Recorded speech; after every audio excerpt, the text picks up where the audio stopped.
A student named Anna lives alone in a small apartment near a university. One night, she begins to notice strange signs that she might not be alone.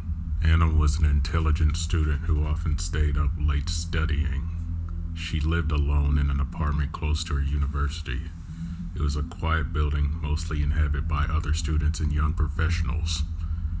Anna loved the independence and freedom of living alone, but that sense of security would soon be shattered.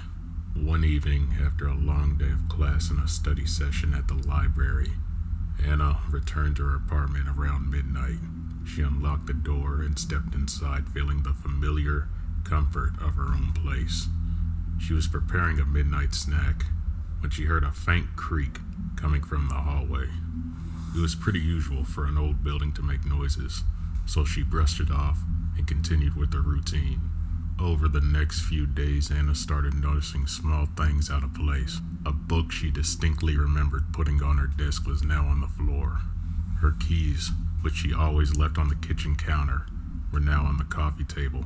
She began to feel uneasy, but convinced herself that she was just getting tired and forgetful. One night, Anna stayed up late again, working on a paper due the next day. Around 2 a.m., she decided to take a break and get some fresh air on her balcony. As she stepped outside, she noticed a figure on the street below, standing in the shadows. The figure seemed to be looking directly at her. Her heart raced, but she tried to calm herself down by thinking it was just someone waiting for a ride or a neighbor from the building. After a few minutes, she went back inside and locked the balcony door. She returned to her desk and continued working. Suddenly, she heard the faint sound of footsteps coming from the hallway. This time, it was unmistakable. She froze, listening intensely. The footsteps grew louder, approaching her door. She grabbed her phone and dialed 911, whispering her situation to the operator. As she waited for the police to arrive, the footsteps just stopped outside her door. She could hear someone breathing and quietly whispering her name on the other side. Terrified, Anna ran to her bedroom, locked the door, and hid in her closet. Minutes felt like hours as she waited, her phone clutched tightly in her hand. Finally, she heard the sounds of sirens approaching. The police arrived and searched the entire building. They found no signs of forced entry and no one suspicious in the vicinity. Anna explained everything to the officers, who assured her they would patrol the area more frequently. They advised her to stay with a friend for a few days until she felt safe again. Anna took their advice and stayed with a close friend for a week. When she finally returned to her apartment, she installed additional locks in the security system. Though she never found out who the silent stalker was, the experience left her forever vigilant. She learned to trust her instincts and never ignore the small things that something might be wrong. From that day on, Anna was more cautious, always aware of her surroundings, and never taking her safety for granted again. After meeting someone for a Facebook Marketplace deal, Mark feels hungry and decides to drive to a local diner he's never noticed before. Little does he know, the night is about to make a horrifying turn. Mark had just finished a late-night transaction from Facebook Marketplace. He'd sold an old guitar to a guy named Dave, and the deal went smoothly.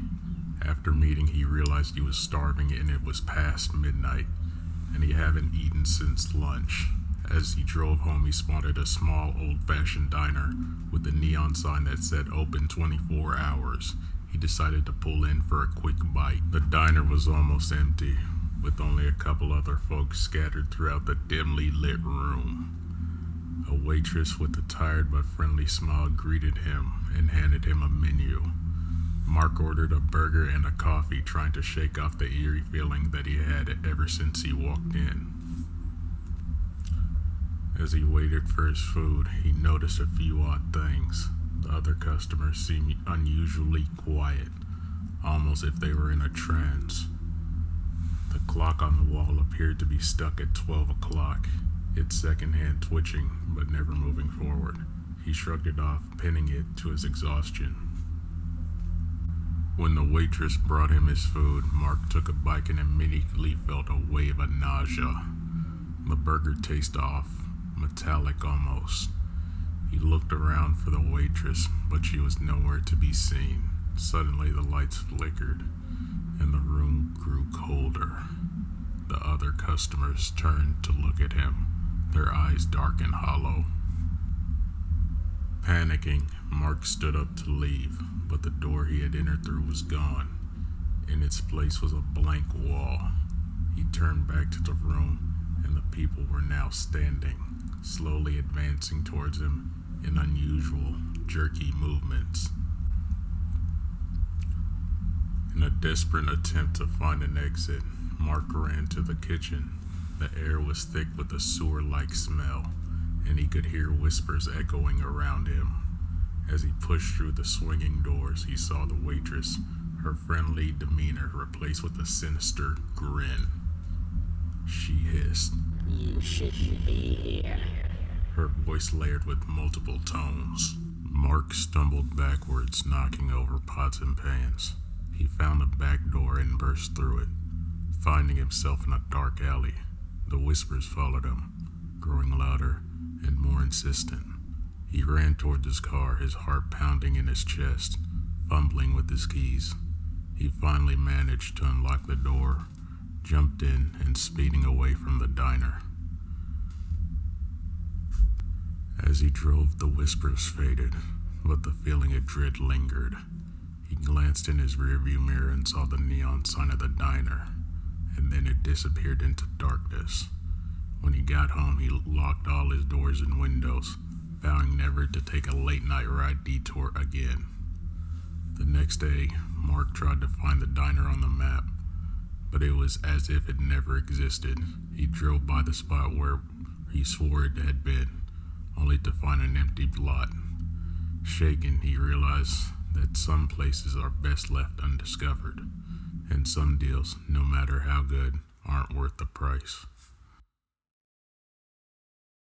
Hello everybody, Shadow Man here, and you know what time it is. It's time for the blooper reel. Over the next few days, Anna started noticing small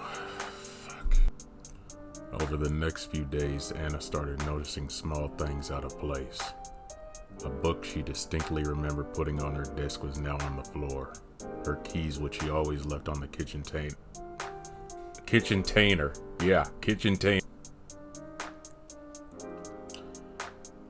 After a few minutes, she went back inside and locked the balcony door.